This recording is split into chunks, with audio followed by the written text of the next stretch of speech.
அத்தியாய 64. மீண்டும் ஒரு தூண்டில் எரை. நட்சத்திரங்கள் நிறைந்த இருண்ட இரவில் கபிலன் அந்த பெரிய பாறையில் சாய்ந்து தூங்கிக் கொண்டிருந்தான்.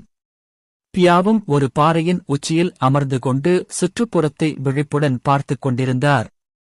திடீரென்று அவர்களுக்கு எதிரே அமர்ந்திருந்த சிறிய அணில் சத்தமிட்டது. பியா அணிலை உயர்த்திய புருவங்களுடன் பார்த்தாள்.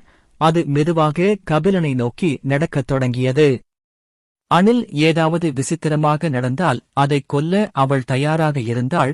ஆனால் அவளுக்கு ஆச்சரியமாக அது கபிலனை நோக்கி நடந்து சென்று அவன் அருகில் உடலை சுருட்டிக் கொண்டு தூங்கத் தொடங்கியது. விரைவில் அவள் பார்வையின் கீழ் அணில் தூங்கிவிட்டது.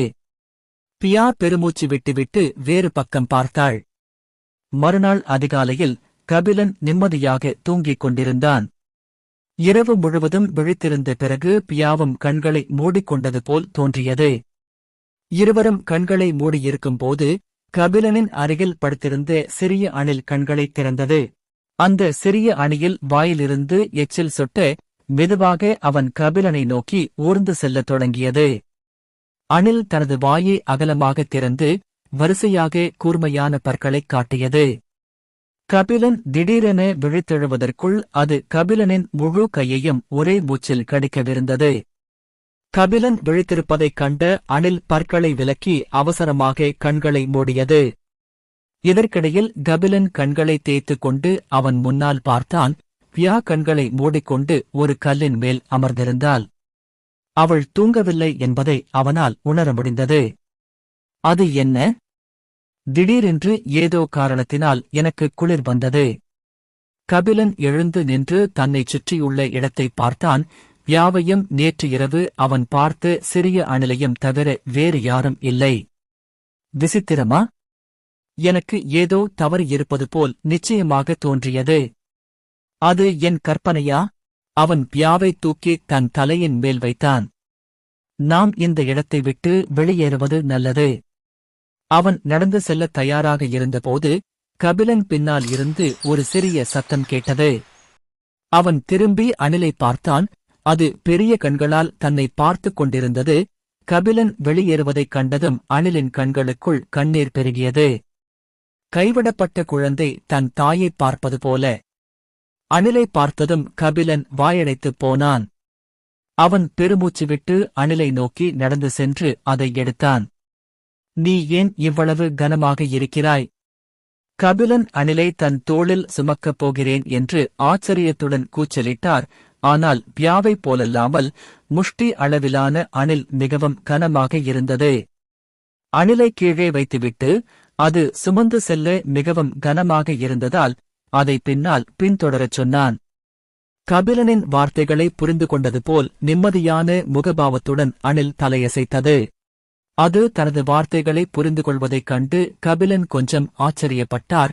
ஆனால் பின்னர் அவர் வரைபடத்தை கடைசியாக ஒரு முறை பார்த்துவிட்டு மலையில் இருந்த ஒரே தங்க சிலுவை அடையாளத்தை நோக்கி நடக்கத் தொடங்கினான். அணிலும் கபிலனின் பின்னால் அமைதியாக பின்தொடரத் தொடங்கியது. அவ்வப்போது அது வாயை திறக்க முயற்சிக்கும். ஆனால் ஏதோ காரணத்தால் கபிலன் மிகுந்த எச்சரிக்கையுடன் இருந்தார். அதனால்தான் அணில் எரிச்சலூட்டும் முகபாவனையை காட்டுவதைத் தவிர வேறு எதுவும் செய்ய முடியவில்லை. அதே நேரத்தில் கபிலனை விழுங்குவதற்கான வாய்ப்புக்காக அமைதியாக காத்திருந்தது. மலையைச் சுற்றி சில மணி நேரம் நடந்த பிறகு கபிலன் இறுதியாக சில பாறைகளுக்கு இடையில் ஒரு சிறிய திறப்புக்கு முன்னால் வந்தடைந்தார். இந்த சில மணி நேரங்களில் அவர் 7 இ தரவரிசை, 3 இ தரவரிசை மற்றும் 1+E தரவரிசை அரக்கர்களை சந்தித்தான். ஆனால் பியா மற்றும் ஸ்கியூ போன்ற தூண்டில்களின் உதவியுடன் அந்த அரக்கர்களை அவனால் எளிதாக சமாளிக்க முடிந்தது. அணில் ஒரு வார்த்தை மட்டுமே பேசக்கூடியதாக இருந்ததால் கபிலன் அதற்கு ஸ்கியூ என்று பெயரிட்டார். அது ஸ்கியூ. மறுபுறம் கபிலன் பெயர் சூட்டுவதை பார்த்து பியா மீண்டும் ஒருமுறை வாயடைத்துப் போனாள். அவள் ஸ்கியூக்கை பரிதாபமாக பார்த்தாள். அவள் முதல் முறையாக முட்டையிலிருந்து வெளியே வந்ததை நினைவு கூர்ந்தாள். கபிலன் அதற்கு பேர்டி, ரொட்டி மற்றும் ரெட்டி போன்ற சில விசித்திரமான பெயர்களை கொடுக்க முயன்றான். பியா அவசரமாக தன் சிறிய தலையை ஒரு அசிங்கமான முகபாவத்துடன் ஆட்டினாள். அந்த பெயர்களை நினைவில் வைத்துக் கொள்ளக்கூட துணியவில்லை. ஸ்கியூப்பியாவை பார்த்தான். அவளுடைய உணர்ச்சிபூர்வமான பார்வைக்கு பின்னால் இருந்த அர்த்தம் அனிலுக்கு புரியவில்லை. அது தன் இரையான கபிலனை நோக்கி அழகாக சத்தமிட்டது. பியாவும் ஸ்கியூக்கும் ஏதோ காரணத்திற்காக ஒருவரையொருவர் உணர்ச்சிவசப்பட்டு பார்த்துக் கொண்டிருக்கையில் கபிலன் அந்தச் சிறிய திறப்புக்குள் நுழைந்தார். உள்ளே இருந்து பார்க்க இருட்டாக இருந்தது. பல்வேறு பழுப்பு நிற கற்களால் நிரப்பப்பட்டிருந்தது. ஆனால் அதிர்ஷ்டவசமாக கற்கள் கூர்மையானவை அல்ல. கபிலன் சிறிது நேரம் நடந்தார். பின்னர் தொடக்கம் குறுகலாக மாறத் தொடங்கியது. இதனால் அவர் முன்னேறுவது கடினமாக இருந்தது. சில நிமிடங்களுக்குப் பிறகு திறப்பின் முடிவை கண்டுபிடிக்க கபிலன் ஊர்ந்து செல்ல வேண்டியிருந்தது. அவன் ஊர்ந்து கொண்டிருந்தபோது திடீரென்று அவன் முதுகில் ஒரு சத்தம் கேட்டது. கபிலன் சத்தம் அதிகமாக இருந்ததால் இரத்தம் கசியும் அளவுக்குச் சென்றது. சத்தம் போடு, திடீரென்று என் முதுகில் குதிக்காதே. ஸ்கியூக் தவறு செய்தது அதுதான் முதல் முறை. அதனால்தான் கபிலன் ஸ்கியூக்கிடம் இனி அதைச் செய்ய வேண்டாம் என்று பணிவுடன் சொன்னான். மறுபுறம் கபிலனின் வேதனையான முகபாவனையை பார்த்து பியா சிரிக்க ஆரம்பித்தாள். ஸ்கியூக் பியாவையும் கபிலனையும் பார்த்தான். இருவரும் அதில் கவனம் செலுத்தவில்லை. ஒரு பயங்கரமான புன்னகையுடன் ஸ்கியூக் கபிலனின் இடது காதை நோக்கி முன்னேறத் தொடங்கினார். கபிலன் தனது முதுகில் ஒரு கீச்சு ஊர்ந்து செல்வதை உணர முடிந்தது.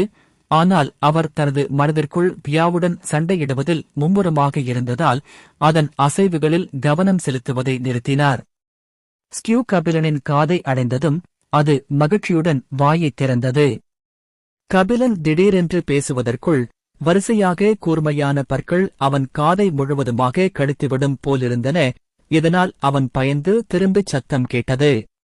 எனக்கு வெளிச்சமா தெரியுது. எதா இருந்தாலும் சத்தம் போடு, என் மேல பாய்ஞ்சு போகாதன்னு நான் சொன்னேன். இந்த முறை கபிலன் ஒரு தீவிரமான முகபாவத்துடன் கீச்சு சத்தத்தை நோக்கி கத்தினான். அது நடுங்கியது. கபிலன் சியூக்கை பார்த்து பெருமூச்சு விட்டான். சிறிது நேரத்திற்கு முன்பு பார்த்த ஒளியை நோக்கி அவசரமாக ஊர்ந்து சென்றான். அவர் சிறிய திறப்பிலிருந்து வெளியே வந்த பிறகு பல வண்ண மூலிகைகள் மற்றும் புல் நிறைந்து ஒரு பெரிய திறந்தவெளி கபிலனின் பார்வைக்குள் பட்டது. மேலும் தூசியால் நிரம்பிய தன்னை மிகவும் அழுக்காக பார்த்தபோது அழுக்காக இருப்பது அவருக்கு பிடிக்காததால் கொஞ்சம் வித்தியாசமாக உணர்ந்தான். பியாவும் ஸ்கியூக்கும் அவன் பின்னால் வந்தனர். ஸ்கியூக் மூலிகைகளின் செழுமையான துகள்களின் வாசனையை உணர்ந்து எச்சில் ஊற ஆரம்பித்தது. அது மூலிகை பள்ளத்தாக்கிற்குள் குதிக்கத் தொடங்கியிருந்தபோது கபிலன் அதன் கழுத்தை பிடித்தான். நீ எங்க போற ராசா, நீ என்ன அந்த கடி கடிச்சுட்டு இப்ப மூலிகை பார்த்தவுடனே ஜொயின்னு போறீங்களோ? தன்னை நேரடியாக பார்த்துக் கொண்டிருந்த 2 வட்டமான கெஞ்சும் கண்களை பார்த்து கபிலன் பெருமூச்சு விட்டான். புல்லை சுற்றி பச்சை நத்தை போன்ற அரக்கர்கள் உருண்டு வருவதை உங்களால் பார்க்க முடியவில்லையா? அது ஆபத்தானது. திறந்த வெளிக்குள் எத்தனை அரக்கர்கள் இருக்கிறார்கள் என்று பியாவிடம் கேட்கும் முன் அவர் ஸ்கியூக்கை தன் அருகில் வைத்தார். பியா தலையசைத்தாள். புல் நிறைந்த பகுதி முழுவதும் பறந்து சென்ற பிறகு அவள் ஒரு குழப்பமான முகபாவத்துடன் திரும்பினாள். 22 வகையான தரவரிசை பச்சை நத்தை அரக்கர்கள் மற்றும் 11 வகையான தரவரிசை பச்சை செண்டிபீடுகள். நத்தை அரக்கர்கள் புல்வெளியில் சிதறிக் கிடக்கின்றனர். அதே நேரத்தில் பச்சை செண்டிபீடுகள் புல்வெளியின் முடிவில் சில விசித்திரமான தோற்றமுடைய குகைகளுக்கு முன்னால் காவல் காக்கின்றன. பியா தனது விளக்கத்தை முடித்த பிறகு கபிலன் சிறிது நேரம் யோசித்தான். ஒரே நேரத்தில் 5 வகையான தரவரிசை அரக்கர்களை தோற்கடிப்பது அவருக்கு எளிதாக இருந்தது. ஆனால் அந்த அரக்கர்கள் அனைவரும் ஒன்றாகத் தாக்கினால் அவனுக்கு மோசமான பாதிப்புகள் ஏற்படக்கூடும். அதனால்தான் அவன் பியாவையும் ஸ்கியூக்கையும் வழக்கம் போல் தூண்டில்களாக மாறி அரக்கர்களை ஒவ்வொன்றாக தன்னை நோக்கி ஈர்க்க முயற்சிக்கச் சொன்னான். நிச்சயமாக பியாவும் ஸ்கியூக்கும் உடனடியாக ஒப்புக்கொள்ளவில்லை. இறுதியில் கபிலன் அவர்களுக்கு சில வெகுமதிகளை வழங்கி ஏமாற்றினார்.